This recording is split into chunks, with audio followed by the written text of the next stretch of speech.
बंदी छोड़ सतगुरु रामपाल जी परमेश्वर जी की जय हो। परमपिता परमात्मा सारी सृष्टि के रचनहार, कुल मालिक, असंख्य ब्रह्मांडों के स्वामी, जगत गुरु, तीनों लोकों में प्रवेश करके सबका भरण पोषण करने वाले राजाधिराज, आत्माधार, नाथों के नाथ, देवों के देव महादेव, सर्वेश्वर महेश्वर, मृत्युंजय, अजरो अमर, आदि अनादि सनातनी प्रभु, जगत पिता जगदीश्वर, श्री श्री 1008 की उपाधि के वास्तविक अधिकारी, अकाल मूरत शब्द स्वरूपी राम वासुदेव, सर्वगतम ब्रह्म, परम पूज्य, प्रथम पूज्य, परम संत, परम पुरुष, परम धनी, परम दयालु, सत्य कबीर, हक्का कबीर, अल्लाह कबीर, अल्लाह अकबर, बाखबर, अल्लाह ताला, जगत के तारणहार, जगत के मुक्तिदाता, जगत के जगन्नाथ, हारे के सहारे, हिंदुओं के राम, मुसलमानों के अल्लाह, सिखों के वाहेगुरु, ईसाइयों के मसीह, दया के सागर दया निधि, करुणा के सागर करुणा निधि, स्वयंभू परिभू, संकट मोचन, कष्ट हरण, मंगल करण, दुख भंजन,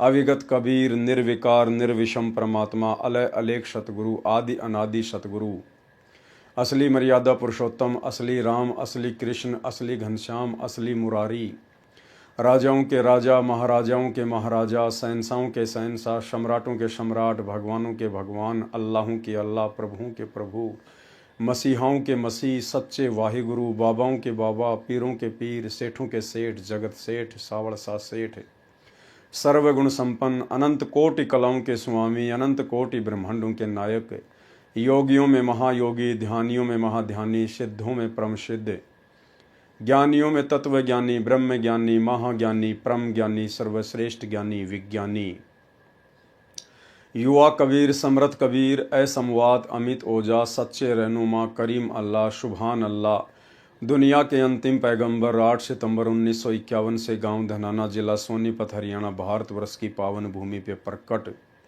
रियल कल की भगवान श्री नारायण साकार हरि बाबा साहेब स्वयंभू संत श्रोमणी सतगुरु रामपाल जी परमेश्वर जी के चरण कमल में साध संगति से जुड़े हुए देश विदेश से हम सभी सत्सेवक भाई बहनों का अनंत कोटि दंडोत प्रणाम। सत्साई भाई और बहनों, दया परमपिता परमेश्वर जी की, सारी सृष्टि के मालिक की, सारी सृष्टि के रचनहार की, जिन्होंने आज हम तुच्छ बुद्धि जीवों को, दो कोटि के प्राणियों को अपनी महिमा करने का मौका दिया है। जिस परमपिता परमेश्वर कबीर देव, जो वर्तमान में सतगुरु रामपाल जी के रूप में धरती पर प्रकट हैं, जिनकी महिमा करने के लिए देवी देवता भी तरसते हैं, ब्रह्मा विष्णु महेश भी तरसते हैं, उस समर्थ कादर भगवान की महिमा करने का सौभाग्य आज आप और हम जैसी तुच्छ आत्माओं को इस कलयुग की बिचली पीढ़ी में नसीब हुई है। भाई और बहनों, आप और हम सबकी आंखें बंद हैं, अन्यथा यदि हमें पूर्णतया इस परमेश्वर की पहचान हो जाए और हमें पता चल जाए कि वास्तव में हम अपने निज घर सतलोक को जाने वाले हैं और उस सतलोक के सुखों के आगे 21 ब्रह्मांड में सुख नाम की कोई चीज भी नहीं है, आप और हमारा कलेजा फट जाए, कलेजा। इसलिए हम मिट्टी के पुतलों की तुच्छ बुद्धि को देखते हुए परमात्मा धीरे धीरे धीरे धीरे हमारा ज्ञान योग खोलते हैं और धीरे धीरे परमेश्वर अपनी पहचान करवाते हैं, ताकि ये आत्मा केवल इतनी दृढ़ हो जाए कि 21 ब्रह्मांड के किसी भी सुख की इच्छा ना करें और पूरी की पूरी लगन अपने गुरुदेव के चरणों में इसी जन्म में मोक्ष प्राप्ति के लिए लगा दें। तो ये प्रोसीजर जारी है परमपिता परमेश्वर जी की, स्वयं भी हर प्रकार से प्रयास कर रहे हैं और साथ संगतियों के माध्यम से भी परमात्मा हम जैसे नीचों की सेवा लगवा रहे हैं। तो भाई और बहनों, पुस्तक धरती पर अवतार के ऊपर वीडियो बनाने की श्रृंखला जारी है। इसी श्रृंखला में आज हमारा ये 5वें नंबर का वीडियो है। हर वीडियो में गुरुदेव भगवान के आशीर्वाद से हमें कुछ न कुछ भक्ति मार्ग से संबंधित नया सीखने को मिलता है, जिससे हमारी आत्मा को दृढ़ता मिलती है। गुरुदेव भगवान की भक्ति के प्रति, उनके चरणों के प्रति हमारी आस्था दृढ़ होती है और इसी प्रकार से एक दिन हम अपने परमेश्वर जी के प्रति अपने गुरुदेव भगवान के प्रति पूर्णतया समर्पित हो जाएंगे। तो भाइयों और बहनों, आज हम आगे बढ़ेंगे वीडियो नंबर 5 पर, जिसमें नास्त्रेदमस जी की कुछ भविष्यवाणियों का जिक्र शेष रह जाता है और इन भविष्यवाणियों के अंतर्गत हमें अपने गुरुदेव भगवान की वास्तविक कबीर देव वाली स्थिति, परमात्मा वाली स्थिति भी समझ में आएगी। पुस्तक धरती पर अवतार संपूर्ण, इसका पेज नंबर 42 है।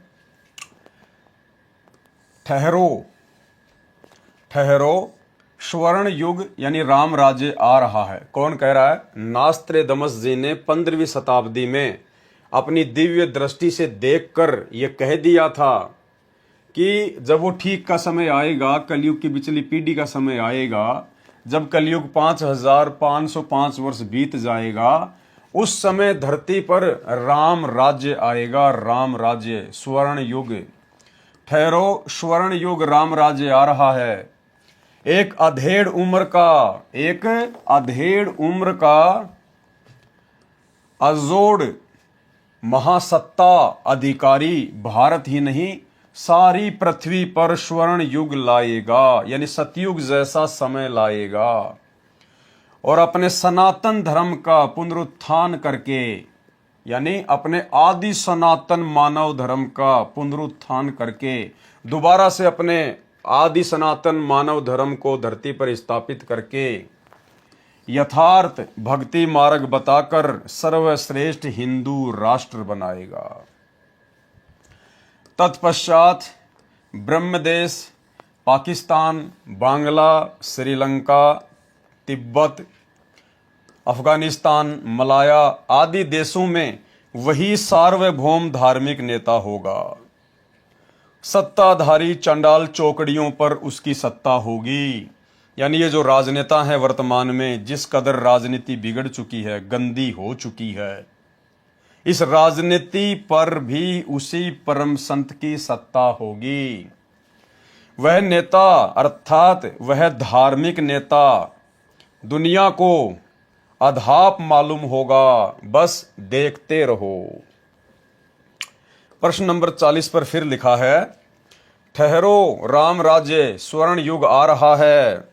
जून ईस्वी 1999 से ईस्वी सन 2006 तक चलने वाली उत्क्रांति में स्वर्ण युग का उत्थान होगा। हिंदुस्तान में उदयन होने वाला तारणहार सायरन दुनिया में सुख, समृद्धि व शांति प्रदान करेगा। नास्त्रेदमस जी ने निसंदेह कहा है कि प्रकट होने वाला सायरन अभी ज्ञात नहीं है, लेकिन वह क्रिश्चियन अथवा मुसलमान हरगिज नहीं है। यानी जो मेरा सायरन है, जो धार्मिक नेता है, जो तत्वदर्शी संत होगा, वो क्रिश्चियन और मुसलमान तो बिल्कुल नहीं होगा, वह हिंदू ही होगा। और मैं नास्त्रेदमस उसका अभी छाती ठोक कर गर्व करता हूं, क्योंकि उस दिव्य स्वतंत्र सूर्य सायरन का उदय होते ही सारे पहले वाले विद्वान कहलाने वाले महान नेताओं को निष्प्रभ होकर उसके सामने नम्र बनना पड़ेगा। भाइयों और बहनों, सतगुरु रामपाल जी परमेश्वर जी ने साध संगतियों के माध्यम से इस तुच्छ 2 कोड़ी के प्राणी पवन दास को निमित्त बनाकर परमेश्वर ने जो सत्प्रेरणा की हैं, और दास समय समय पर वीडियो के माध्यम से वो बातें आप सभी के सामने रखता आया है। आज उसी कड़ी में एक और बात का समर्थन गुरुदेव भगवान ने यहां पर कर दिया है। और दास ने उस समय कहा था कि जब युग परिवर्तन 2028 का समय आएगा, जिस समय देश दुनिया की परिस्थितियां भयंकर तरीके से बिगड़ेंगी, उस समय भारत देश का जो भी नेता होगा, जो प्रधानमंत्री होगा या राष्ट्रपति होगा, परिस्थितियां उसके कंट्रोल से बाहर हो जाएंगी। भारत देश में अधिकतर राज्यों में आपातकाल घोषित हो जाएगा, आर्मी शासन लागू हो जाएगा, राष्ट्रपति शासन लागू हो जाएगा, और त्राहिमाम पूरे विश्व सहित भारत में भी जबरदस्त तरीके से मचेगी। और उस समय देश दुनिया को बचाने के लिए भारत की सत्ता पर जो भी व्यक्ति प्रधानमंत्री या राष्ट्रपति होगा, उस व्यक्ति को अपना अहंकार त्याग कर, मान बढ़ाई त्याग कर, पद पोस्ट का अभिमान त्याग कर, मजबूरन देश बचाने के लिए भले वो कुछ करे या ना करे, लेकिन अपनी जान बचाने के लिए वो सीधा हरियाणा की हिसार जेल में सतगुरु रामपाल जी परमेश्वर जी के पैर पकड़कर, नाक रगड़कर, माफी मांगकर, उनको शय सम्मान कंधों पर बैठाकर, यानी विशेष सम्मान के साथ में इस परमपिता परमेश्वर जी को, नास्त्रेदमस के ग्रेट सायरन को, इस कल्कि भगवान को देश दुनिया बचाने के लिए शय सम्मान बाहर लेकर आएगा। और नास्त्रेदमस जी इसी बात का समर्थन कर रहे हैं। क्या कह रहे हैं? पहले वाले विद्वान कहलाने वाले महान नेताओं को, पहले वाले कौन? युग परिवर्तन से पहले जिन बड़े बड़े राजनीतिक नेताओं की देश दुनिया में चर्चा होगी, जैसे वर्तमान में भारत देश के पीएम की विशेषकर भारत देश में बड़ी चर्चा है, उनको चाहने वाले उन्हीं को कल्कि भगवान समझ रहे हैं, विष्णु का अवतार समझ रहे हैं। नरेंद्र मोदी जी ही भारत को विश्व गुरु बनाएंगे, धर्म गुरु बनाएंगे, पता नहीं क्या क्या मनमुखी सोच लोग सोचते रहते हैं। तो वे लोग हैं पहले वाले विद्वान, जो वर्तमान में विद्वान पाक रहे हैं। पहले वाले विद्वान कहलाने वाले महान नेताओं को निष्प्रभ होकर, निष्प्रभ यानी शक्तिहीन होकर, उनके सामने, किसके सामने? सतगुरु रामपाल जी परमेश्वर जी के सामने, ग्रेट सायरन के सामने नम्र बनना पड़ेगा, झुकना पड़ेगा, घुटने टेकने पड़ेंगे, नतमस्तक होना पड़ेगा। वह हिंदुस्तानी महान तत्वद्रष्टा संत सभी को अभूतपूर्व राज्य प्रदान करेगा। यानी युग परिवर्तन के बाद में सतगुरु रामपाल जी परमेश्वर जी का ही साम्राज्य पूरी दुनिया पर होगा और अपने भक्तों को वे अभूतपूर्व राज्य प्रदान करेंगे। शासन व्यवस्था की बागडोर अपने भक्तों के हाथों में देंगे, ना कि वर्तमान के राजनेताओं के हाथों में देंगे, क्योंकि इनको तो सबने देख लिया। अगर इन राजनेताओं के पास कोई बुद्धि होती, कोई दिमाग होता, कोई समाधान होता, इनमें कोई पावर होती, तो परिस्थितियां ये लोग बिगड़ने ही ना देते। लेकिन उस समय परिस्थितियां इस कदर बिगड़ जाएंगी, ये लोग भी हाथ खड़े करके अपनी जान बचाने के लिए दौड़े दौड़े फिरेंगे। सभी को अभूतपूर्व राज्य प्रदान करेगा। वह समान कायदा यानी समान नियम, सभी के लिए समान रूप से मर्यादा, समान नियम बनाएगा। स्त्री पुरुष में, अमीर गरीब में, जाति और धर्म में कोई भेदभाव नहीं रखेगा, क्योंकि हम सब इसी परमपिता परमेश्वर जी के बच्चे हैं। हम सतलोक से भटकी हुई आत्माएं हैं। ये हमारे पिता हैं, सर्व आत्माओं के जनक हैं, और पिता कभी भी अपनी संतानों में किसी भी प्रकार का भेदभाव नहीं करता है, किसी पर अन्याय नहीं होने देगा।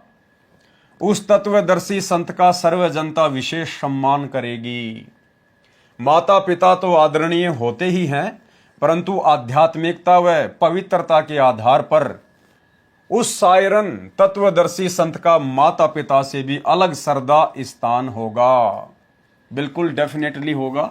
वर्तमान में जो इस तत्वदर्शी संत को जान चुके हैं, पहचान चुके हैं, जो इनकी शरण में आकर मर्यादित भक्ति कर रहे हैं, उनकी स्थिति तो वर्तमान में हो चुकी है।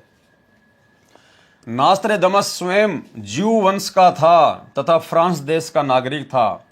उसने क्रिश्चियन धर्म स्वीकार कर रखा था। फिर भी नास्त्रेदमस ने निसंदेह कहा है कि प्रकट होने वाला सायरन केवल हिंदू ही होगा। हालांकि सतगुरु रामपाल जी परमेश्वर जी की कोई जाति नहीं है, कोई धर्म नहीं है, और ना इन्होंने कोई धर्म और जातियां बनाई हैं। लेकिन वर्तमान में परमात्मा जिस प्रकार से हिंदू धर्म में प्रकट होने की लीला कर रहे हैं, उस आधार से लिखा जा रहा है। पृष्ठ 41 पर सभी को समान कायदा, नियम, अनुशासन पालन करवाकर सत्य पथ पर लाएगा। मैं नास्त्रेदमस एक बात निर्विवाद सिद्ध करता हूं, वह सायरन अर्थात धार्मिक नेता नया ज्ञान आविष्कार करेगा। यानी सतगुरु रामपाल जी परमेश्वर जी का जो तत्व ज्ञान है, जो ज्ञान उन्होंने सृष्टि रचना के माध्यम से सन 1994 से लेकर वर्तमान समय तक दिया है, दे रहे हैं, ये ज्ञान ना तो हिंदुओं के चारों वेदों में है, ना ये ज्ञान गीता जी में है, ना 18 पुराणों में है, और ना ये ज्ञान मुसलमानों के कुरान शरीफ में है, ना ईसाइयों की बाइबल में है। यानी जो ज्ञान वर्तमान में सतगुरु रामपाल जी भगवान दे रहे हैं, तत्व ज्ञान, विशेष ज्ञान, ये ज्ञान इन सभी धार्मिक सदग्रंथों से ऊपर का ज्ञान है। यानी थोड़ा बहुत अंश मात्र जानकारी सभी धर्मों के, सभी धर्मशास्त्रों में है, लेकिन कंप्लीट समाधान किसी भी धर्म के धर्मशास्त्र में मुक्ति का नहीं है, मोक्ष का नहीं है। इसलिए नास्त्रेदमस जी कह रहे हैं कि वो संत जो ज्ञान देगा वो सर्वश्रेष्ठ ज्ञान होगा, वो नए ज्ञान का आविष्कार करेगा जो दुनिया के किसी भी धर्म ग्रंथ में नहीं होगा। उससे ऊपर का ज्ञान, मुक्ति का ज्ञान, मोक्ष का ज्ञान केवल उस संत के पास ही होगा। और गीता जी अध्याय 4 श्लोक नंबर 34 में जो 21 ब्रह्मांड का स्वामी है, भगवान है, राजा है, वो खुद हाथ खड़े कर रहा है कि भाई अर्जुन, अगर तुझे पूर्ण ज्ञान की प्राप्ति करनी है, कि देख भाई मेरे पास में पूर्ण मुक्ति का मार्ग नहीं है, मैं तो ब्रह्मलोक में रहता हूं, अगर तूने ब्रह्मलोक में चलना है तो मेरे ओम नाम की कमाई कर ले, जो मैंने गीता अध्याय 8 श्लोक नंबर 13 में बोल दिया है। उसके बाद तेरे को ब्रह्मलोक से भी नीचे आने पड़ेगा, जो मैंने अध्याय 8 के श्लोक नंबर 16 में बोल दिया है कि ब्रह्मलोक पर्यंत सभी आत्मा पुनरावृत्ति में है, यानी जन्म मरण तेरा नहीं मिटेगा।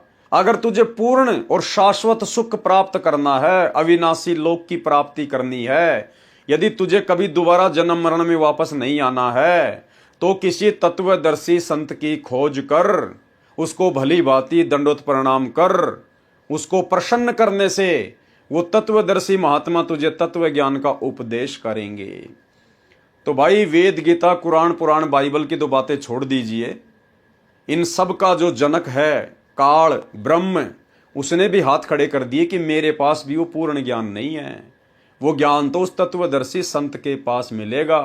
तो वो तत्वदर्शी संत वर्तमान में धरती पर सतगुरु रामपाल जी परमेश्वर जी हैं। तो नास्त्रदमस जी कह रहे हैं कि वो नया ज्ञान आविष्कार करेगा, नया ज्ञान।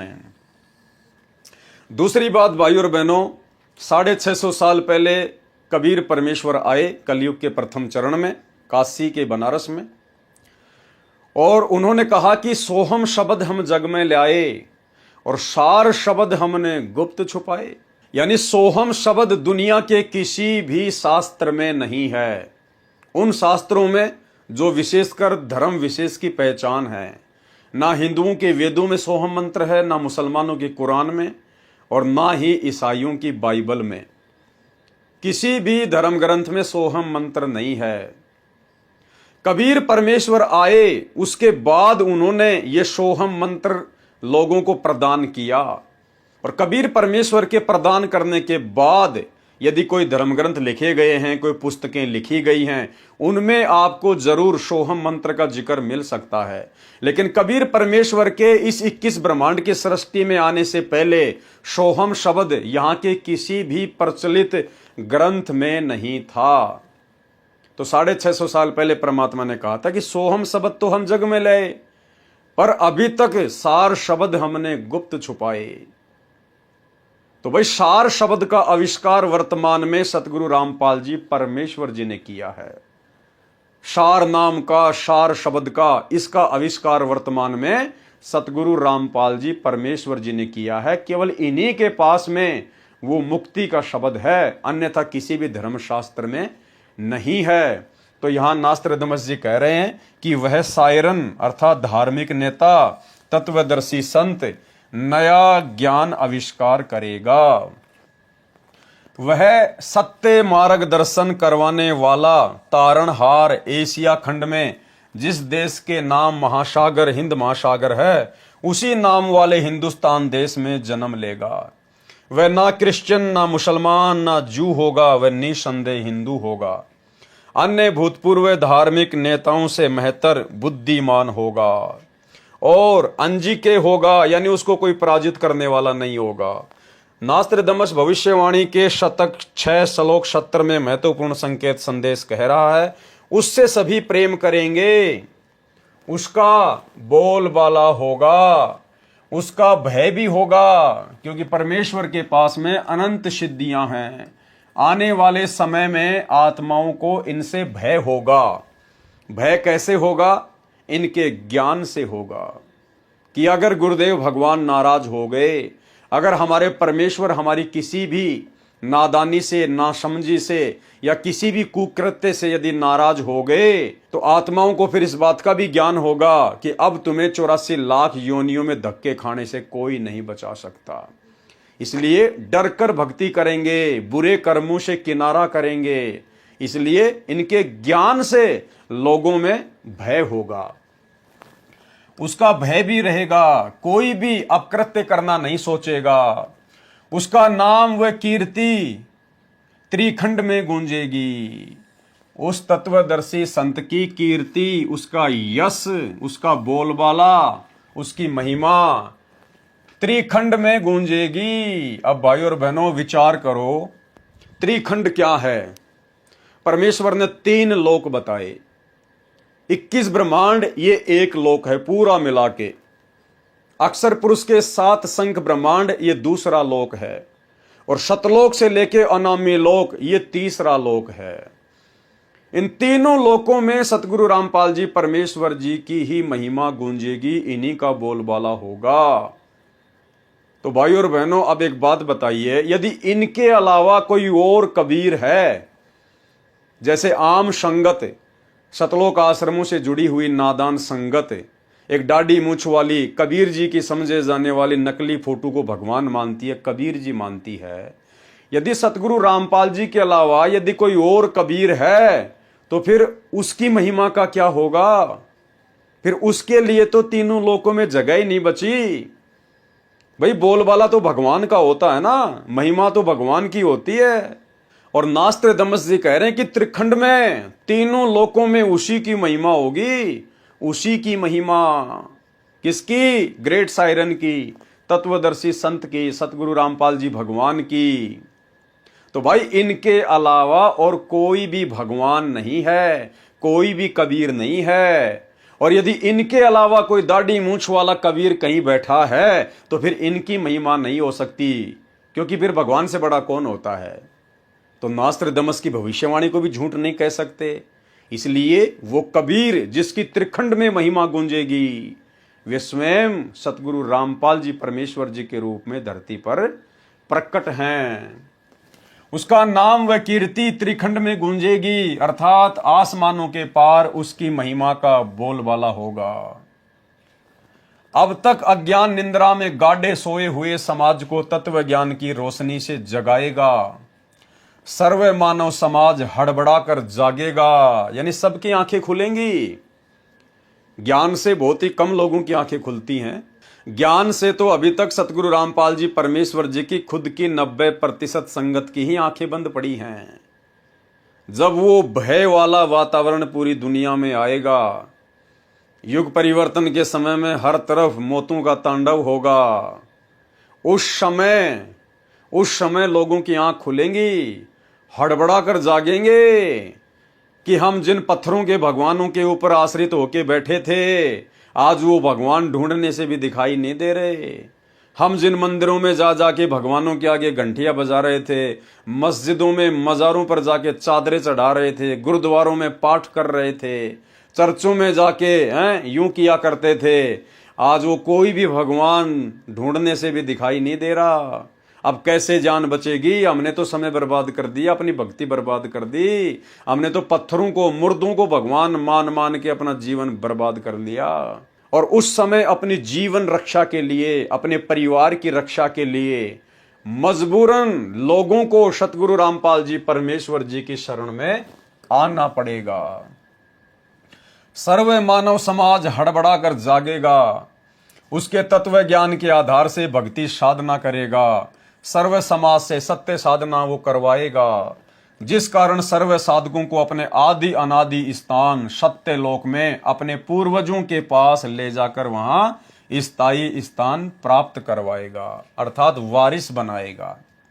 इस क्रूर भूमि काल लोक से मुक्त करवाएगा, ये शब्द बोल उठेगा। नंबर 4, यह हिंसक क्रूर चंद्र महाकाल कौन है, कहां है, ये बात सायरन तत्वदर्शी संत ही बताएगा। यानी आज इस पृथ्वी पर आकर और यथार्थ रूप में ब्रह्मा विष्णु महेश के माता पिता कौन हैं, दुर्गा का पति कौन है, ये ब्रह्म कौन है, गीता का ज्ञान किसने बोला, काल कौन है, शैतान उसी को कहते हैं, वो सबके सामने प्रकट क्यों नहीं होता है, गुप्त क्यों रहता है, वो कहाँ से आया हुआ है, क्या उसने गलती की थी, ये सारी बातें कौन बताएगा, वो तत्वदर्शी संत ही बताएगा। यह हिंसक क्रूर चंद्र महाकाल कौन है, कहां है, ये बात सायरन अर्थात तत्वदर्शी संत ही बताएगा। उस क्रूर चंद्र से वह सायरन ही मुक्त करवाएगा।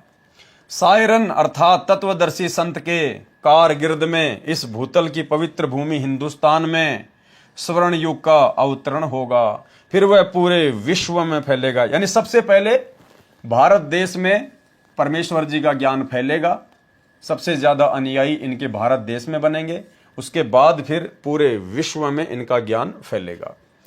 उस विश्व नेता और उसके सद्गुणों की उसके बाद भी महिमा गाई जाएगी। यानी गुरुदेव भगवान के सतलोक गमन के बाद भी हजारों वर्षों तक धरती पर इनकी महिमा गाई जाएगी। जैसे आज विष्णु अवतार श्री रामचंद्र जी की लाखों वर्षों बाद भी महिमा गाई जाती है, उनके नाम के मंदिर बनाए जाते हैं, पूजा पाठ की जाती है, राम नवमी मनाई जाती है, जबकि वे तो काल के पुत्र विष्णु के अवतार थे, छोटी सी शक्ति, एक आत्मा, एक जीव। और ये परमेश्वर, ये ग्रेट सायरन, ये तत्वदर्शी संत, ये स्वयं ब्रह्मा विष्णु महेश के दादाजी हैं, काल और दुर्गा के पिताजी हैं। तो सोचिए इनकी महिमा तो कितनी लंबी चलेगी और किस कदर दुनिया इनकी महिमा गाया करेगी। और उसके सद्गुणों की उसके बाद भी महिमा गाई जाएगी। उसके मन की शालीनता, विनम्रता, उदारता का इतना रेल पेल बोलबाला होगा कि इससे पहले नमूद किए हुए शतक 6 श्लोक 70 के आखिरी पंक्ति में किया हुआ उल्लेख कि अपना शब्द खुद ही बोल उठता है। और शायरन की ही जुबान बोल रही है कि शायरन अपने बारे में बस 3 ही शब्द बोलता है। एक, विजयी, ज्ञाता। भावार्थ है कि संत रामपाल दास जी महाराज 3 शब्द अर्थात नाम देकर सर्व को मोक्ष प्राप्त कराएंगे। जैसे 2 शब्द सतनाम के हैं, जिनमें एक ओम तथा दूसरा सत्य जो सांकेतिक है, उसे संत रामपाल दास जी महाराज जी ही बताने के अधिकारी हैं, अन्य नहीं। तीसरा आदि नाम, जिसे सार नाम भी कहते हैं, यह भी गुप्त है, संत रामपाल दास जी ही बताएंगे। इनके साथ और विशेषण न चिपकाएं, मुझे मंजूर नहीं होगा। यानी लेखक लिख रहा है कि संत रामपाल जी 3 बार में नाम दीक्षा देंगे और 3 बार की नाम दीक्षा के अलावा कोई और शब्द ना चिपकाया जाए, कोई और दीक्षा ना दी जाए, अन्यथा उस संत को मंजूर नहीं होगा। कौन लिख रहे हैं? सतलोक आश्रम मैनेजमेंट हरियाणा वाले। भाई फिर आप लोग 4थी बार की दीक्षा क्यों दे रहे हैं? फिर आप लोग 4थी वाली दीक्षा क्यों दे रहे हैं? यहां तो आप जी लिख रहे हैं कि खाली सतनाम तक, सार नाम तक ही दीक्षा दी जाएगी। तीसरा आदि नाम, जिसे सार नाम भी कहते हैं, यह भी गुप्त है, संत रामपाल दास जी बताएंगे। इनके साथ और विश्लेषण न चिपकाएं, मुझे मंजूर नहीं होगा। तो आप लोग सतलोक आश्रम वाले इन सतलोक आश्रमों में भगत समाज को 3 के अलावा वो 4था नाम सार शब्द क्यों दे रहे हैं भाई 1-1 लाख रुपए में? ये 4था विश्लेषण फिर आप लोग जबरदस्ती संगत पे क्यों चिपका रहे हो 1-1 लाख रुपए लेकर? तो भविष्यवाणी तो क्या कह रही है और आप लोग क्या कर रहे हो भाई साहब?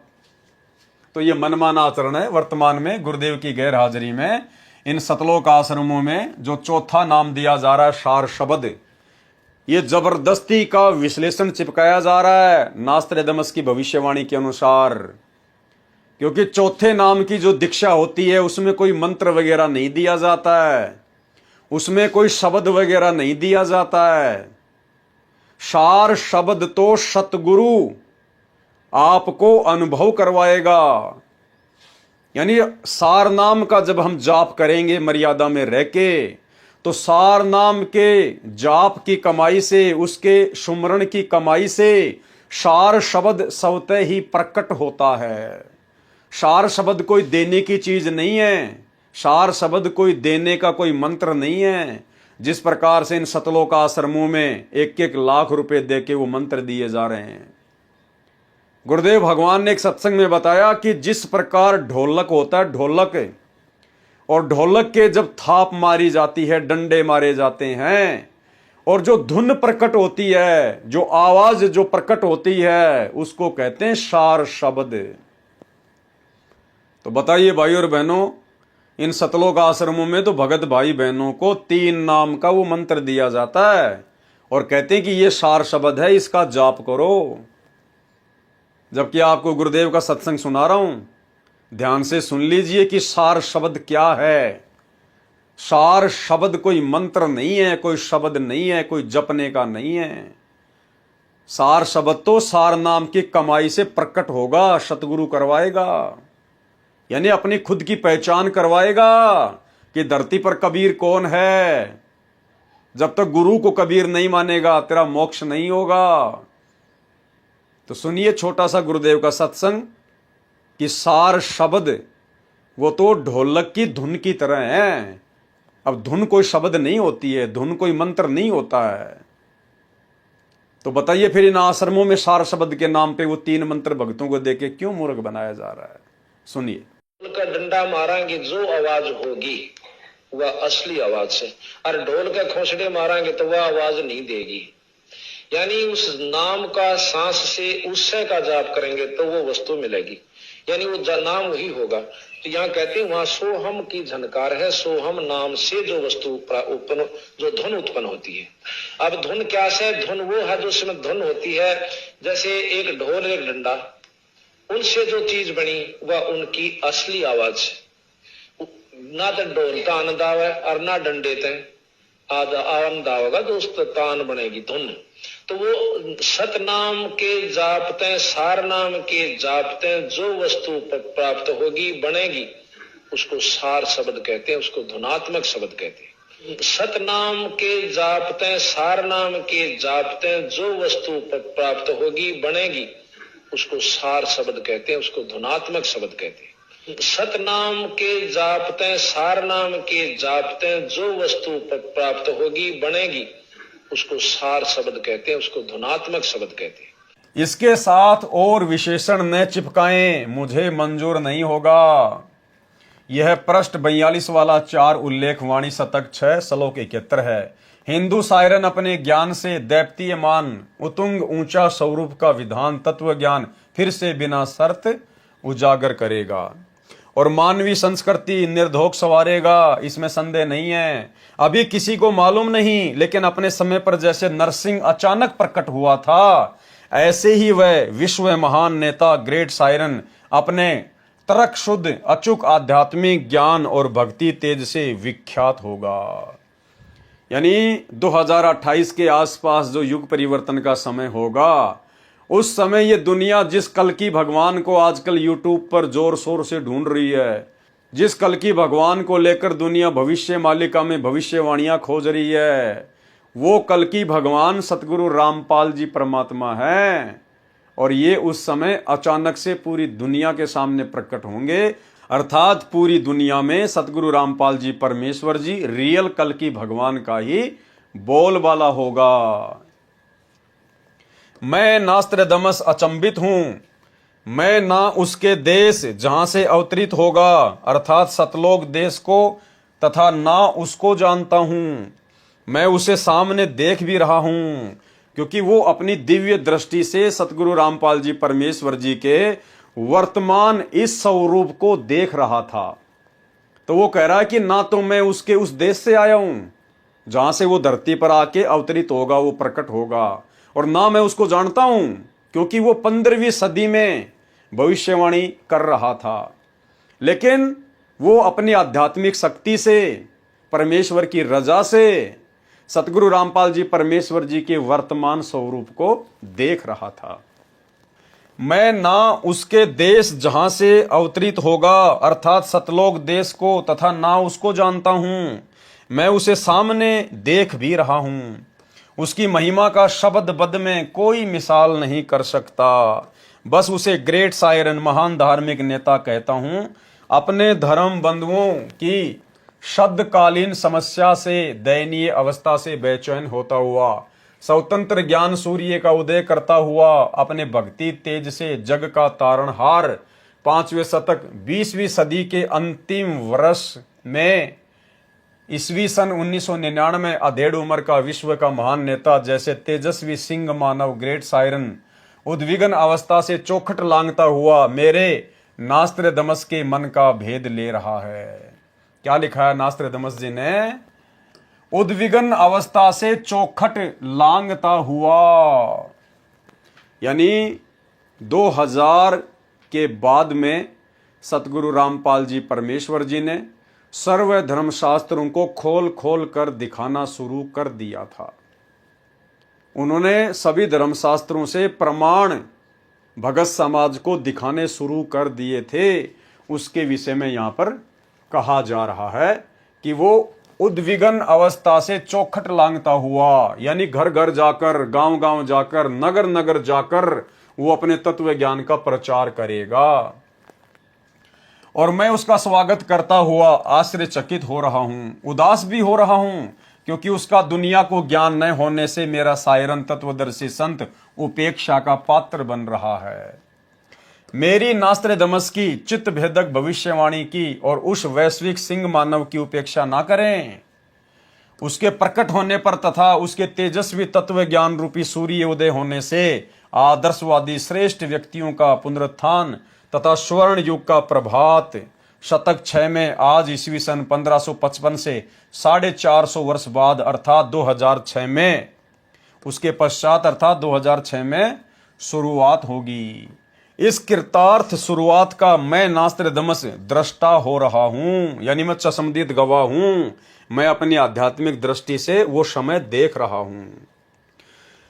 नास्त्रदमस शतक 1 श्लोक 50 में फिर प्रमाणित कर रहा है कि 3 ओर से सागर से घिरे द्वीप हिंदुस्तान देश में उस महान संत का जन्म होगा।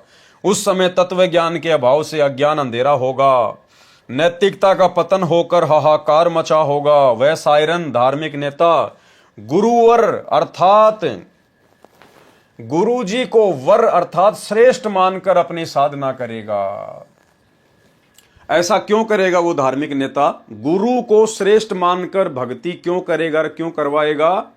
क्योंकि गुरु को ही परमात्मा मानने से आत्मा का उद्धार होगा। हर प्रकार से हमारा भाव सतलोक में जाने का बनेगा गुरु को ही परमात्मा मानने से, क्योंकि वो ग्रेट सायरन स्वयं परमात्मा होगा और वो धरती पर लोगों को ज्ञान देगा। इसलिए वो गुरु की भूमिका करेगा।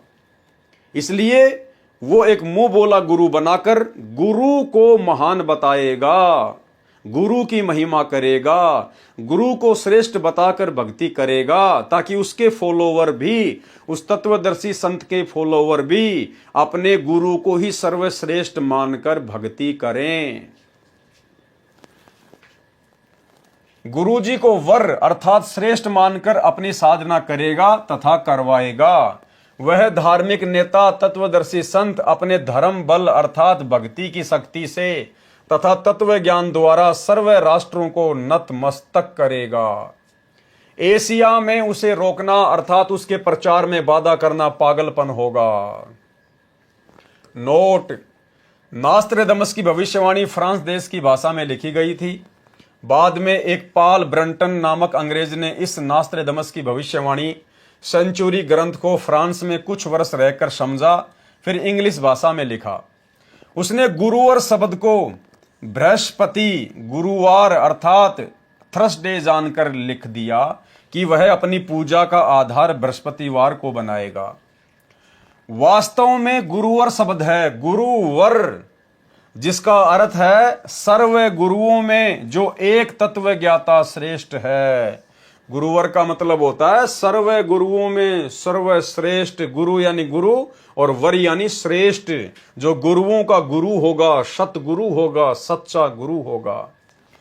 तथा गुरु को मुख्य मानकर साधना करना होता है। क्या कह रहे हैं नास्त्रदामस जी, क्या कह रहे हैं? ध्यान दो भाई और बहनों। तथा गुरु को मुख्य मानकर साधना करना होता है, गुरु को मुख्य मानकर। इसलिए तो परमात्मा ने सात संगतियों के माध्यम से अपने गुरुदेव भगवान को ही सर्वश्रेष्ठ मानकर साधना शुरू करवाई है। वेद में बृहस्पति का भावार्थ सर्वोच्च स्वामी अर्थात परमेश्वर, दूसरा अर्थ बृहस्पति का जगत गुरु भी होता है।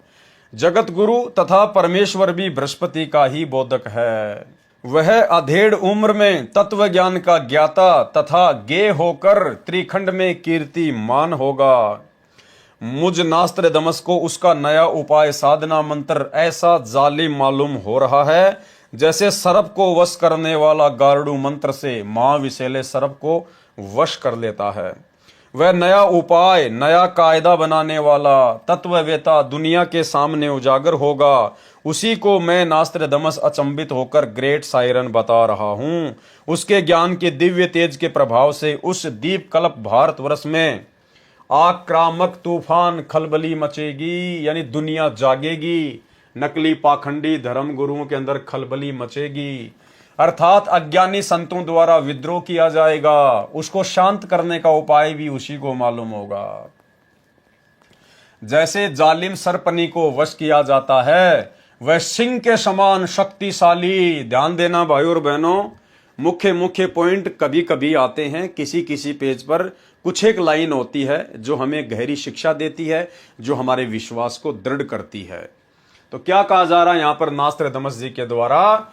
वह सिंह के समान शक्तिशाली होगा, अर्थात उसके आध्यात्मिक सामर्थ्य और समर्थता का कोई वारन पार नहीं होगा। वह तेज पुंज व्यक्तित्व का होगा। ध्यान देना भाई और बहनों, वह सिंह के समान शक्तिशाली, वह तेज पुंज व्यक्तित्व का होगा। तेज पुंज व्यक्तित्व यानी वो आम व्यक्तियों की तरह हाड़ मांस के शरीर का नहीं होगा। उसका व्यक्तित्व तेज पुंज का होगा, नूरी होगा। वो दिखाई जरूर देगा आम इंसान जैसा, लेकिन वो आम इंसानों जैसा नहीं होगा। वो तेज पुंज व्यक्तित्व का होगा। भाई और बहनों, हम रोजाना नित्य नियम करते हैं। नित्य नियम की वाणियां हम किसके लिए कर रहे हैं? किसको प्रसन्न करने के लिए कर रहे हैं? किस महापुरुष को आधार बना के कर रहे हैं? क्योंकि नित्य नियम में 90% सतगुरु की महिमा है। हम लोग नित्य नियम में क्या बोलते हैं? गरीब ऐसा सतगुरु हम मिला तेज पुंज के अंग, झिलमिल नूर जहूर है नर रूप श्वेत रंग। ये वाणी हम किसके लिए बोलते हैं? अपने गुरुदेव सतगुरु रामपाल जी भगवान के लिए। क्योंकि हमारे सतगुरु कौन है? सतगुरु रामपाल जी भगवान।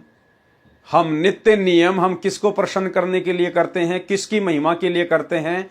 अपने गुरुदेव सतगुरु रामपाल जी भगवान के लिए। गरीबदास जी ने तो केवल वाणियां लिखी हैं। अगर कोई मंद बुद्धि भगत ये सोचे कि ये नित्य नियम की वाणियां तो गरीबदास जी अपने गुरुदेव के लिए कर रहे हैं, जो उनको जिंदा महात्मा के रूप में कबीर जी मिले थे। भाई और बहनों, यदि आप गरीबदास जी के सतगुरु को आधार बनाकर अगर नित्य नियम करते हैं तो आपकी भक्ति कभी सफल नहीं हो सकती।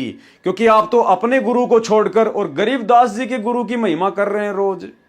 आप तो वेश्या भक्ति कर रहे हैं, फिर आप तो व्यभिचारणी भक्ति कर रहे हैं। आपके गुरु कौन है? सतगुरु रामपाल जी। आप महिमा किसकी करोगे नित्य नियम में? अपने गुरु जी की। तो वो जो वाणी है वो सतगुरु रामपाल जी परमेश्वर जी को समर्पित की जाती है। कि गरीब ऐसा सतगुरु हम मिला, यानी जैसे गरीबदास जी महिमा कर रहे हैं अपने सतगुरु की, ऐसे ही हमने करनी है। यानी गरीबदास जी के द्वारा लिखी गई उस वाणी के माध्यम से वर्तमान में हम बिचली पीढ़ी वाले भगत अपने गुरुदेव सतगुरु रामपाल जी भगवान की महिमा कर रहे हैं कि जो गुण गरीबदास जी अपने गुरु में बता रहे हैं वही गुण वर्तमान में हमारे गुरुदेव में हैं। क्यों? क्योंकि हमें भी वही सतगुरु प्राप्त है जो सतगुरु सतलोक से जिंदा महात्मा के रूप में गरीबदास जी को आकर मिले थे। क्योंकि गरीबदास जी ने बाद में स्पष्ट भी कर दिया असुर निकंदन रमैणी में कि सतगुरु दिल्ली मंडल आईसी और श्रुति धरणी सुम जगाईसी। आदरणीय गरीबदास जी कह रहे हैं कि मुझे जो सतगुरु मिले थे वो आगे चलकर दिल्ली मंडल में आएंगे। 8 सितंबर 1951 को गांव धनाना, जिला सोनीपत, हरियाणा में। तो गरीबदास जी को जो सतगुरु प्राप्त था वही सतगुरु तो आज आप और हमें प्राप्त हैं सतगुरु रामपाल जी के रूप में। तो नित्य नियम के माध्यम से हम गरीबदास जी के सतगुरु की नहीं बल्कि अपने पूज्य सतगुरुदेव भगवान की महिमा करते हैं। हम उनके व्यक्तित्व के विषय में बखान कर रहे हैं कि हमारे गुरु जी के अंग कैसे हैं, हमारे गुरुदेव का शरीर कैसा है। गरीब ऐसा सतगुरु हम मिला, तेज पुंज के अंग, जिनकी बॉडी के पार्ट तेज पुंज के हैं, हार्ड मांस के नहीं हैं। गरीब ऐसा सतगुरु हम मिला, तेज पुंज के अंग। और जस्ट उसके आगे दूसरी वाणी, गरीब ऐसा सतगुरु हम मिला, तेज पुंज की लोय। लोय यानी शरीर, बॉडी। कि आज हमें बिचली पीढ़ी में सतगुरु रामपाल जी के रूप में वह समर्थ सतगुरु मिला है जिनका तेज पुंज का शरीर है, तेज पुंज की लोय। और तन मन अर्पूं शीस को होनी होए सु होए, कि चाहे जो कुछ हो जाए, अब सतगुरु समझ में आने के बाद मैंने तो अपना सर्वस्व अपने गुरुदेव भगवान के चरणों में अपने आत्म कल्याण हेतु सौंप दिया। अब चाहे जो बने सो बने। हम रोजाना अपने गुरुदेव की इस प्रकार से महिमा करते हैं। और यही बात यहां पर नास्त्रे दमस जी लिख रहे हैं कि वह सिंह के समान बलशाली, शक्तिशाली, वह तेज पुंज व्यक्तित्व का होगा। अर्थात सतगुरु रामपाल जी भगवान स्वयं कबीर परमात्मा हैं, कबीर साहिब हैं। और कबीर साहिब कभी भी मां से जन्म नहीं लेते। कबीर साहिब का नूरी शरीर है, तेज पुंज का शरीर है। वो अपने तेज पुंज के शरीर को जब सतलोक से धरती पर प्रकट होते हैं तो हल्का कर लेते हैं, हल्का। परमेश्वर अपनी वाणी में कहते हैं कि हाड़ चाम लहू ना मेरे, कोई जाने सतनाम उपासी। और तारण तरण अभय पददाता, मैं हूं कबीर अविनाशी। और हम तो अपने गुरुदेव को सतगुरु कहते हैं भाई। तो सतगुरु की परिभाषा क्या कहती है? ना सतगुरु जननी जने, और जाके मां ना बाप, पिंड ब्रह्मंड से रहित हैं, यानी हाड़मास का शरीर नहीं है, ना वहां तीनों ताप। तो सतगुरु रामपाल जी परमेश्वर जी को गांव धनाना, जिला सोनीपत, हरियाणा में इंद्रोमाई की कोख से जन्म लेकर आया हुआ कोई आम व्यक्ति मानने की भूल ना करें। रह जाओगे यहीं किस ब्रह्मांड में धक्के खाने के लिए। ये परमेश्वर है, इस काल के लोक से अपनी आत्माओं को छुड़ाने के लिए स्वयं आता है। किसी और की औकात नहीं जो काल कसाई से आत्मा छुड़ा के सतलोक ले जाए। तो भाई और बहनों, स्पष्ट कर दिया यहां पर नास्त्रे दमस जी ने। और गुरुदेव भगवान ने हमारे विश्वास को दृढ़ करने के लिए इस पुस्तक में लिख दिया, वह सिंह के समान बलशाली, वह तेज पुंज व्यक्तित्व का होगा। यह मैं नास्त्रे दमस स्पष्ट शब्दों में बता रहा हूं। नास्त्रे दमस जी कह रहे हैं, मैं साफ साफ कह रहा हूं स्पष्ट शब्दों में, इसमें कोई मिलावट मत समझ लेना, नहीं तो धोखा खा जाओगे। मैं नास्त्रे दमस स्पष्ट शब्दों में कह रहा हूं कि वह कुंडलिनी शक्ति धारण किए हुए है। आगे स्पष्ट शब्द यह है कि जिस समय वह सायरन, जिस महासागर में दीप कल्प है, उसी देश के नाम पर महासागर का भी नाम है, हिंद महासागर। विशेषता यह होगी कि उस देश की भुजंग सर्पणी शक्ति, कुंडलिनी शक्ति का पूर्ण परिचित ट्रू मास्टर होगा। वह सायरन महान धार्मिक नेता, उदार मत वाला, कृपालु, दयालु, दैप्तियमान, सनातन साम्राज्य अधिकारी, आदि पुरुष, सत्य पुरुष का अनुयायी होगा। अब नास्त्रदामस जी को इतना ज्ञान नहीं था बेचारे को कि वह स्वयं सत्य पुरुष होगा या सत्य पुरुष का अनुयायी होगा। उसकी सत्ता सार्वभौम होगी, यानी उसका साम्राज्य पूरी पृथ्वी पर होगा। उसकी महिमा, उपाय, गुरु श्रद्धा, गुरु भक्ति अर्थात गुरु बिना कोई साधना सफल नहीं होती, इस सिद्धांत को दृढ़ करेगा। क्या कहा गया है? गुरु श्रद्धा यानी गुरु में पूर्ण श्रद्धा हुए बिना, और गुरु भक्ति अर्थात गुरु बिना कोई साधना सफल नहीं होती, इस सिद्धांत को दृढ़ करेगा। और सात संगतियों के माध्यम से परमात्मा इसी सिद्धांत को दृढ़ करवाने के लिए उस कागज की समझे जाने वाली दाढ़ी मूंछ वाली कबीर जी की नकली फोटो को सभी भाई बहनों के घरों से बाहर निकलवा दिया है। अन्यथा जब तक वो फोटो रहेगी तब तक गुरु को ही श्रेष्ठ मानकर संगत कभी भक्ति नहीं कर सकती। और ना ही उस फोटो के रहते सहते कबीर जी की उस नकली फोटो में यदि आपकी आस्था रहेगी तो गुरु जी में आपकी पूर्ण श्रद्धा नहीं हो पाएगी। गुरु जी में पूर्ण श्रद्धा नहीं होगी, और गुरु में ही पूर्ण श्रद्धा हुए बिना हम मोक्ष प्राप्त नहीं कर सकते। गुरु श्रद्धा, गुरु भक्ति अर्थात गुरु बिना कोई साधना सफल नहीं होती, इस सिद्धांत को दृढ़ करेगा। अब भाइयों और बहनों देखो, विचार करने की बात है। परमात्मा कहते हैं शब्द सैन सतगुरु की पहचान है, पावे अटल सुहाग रे।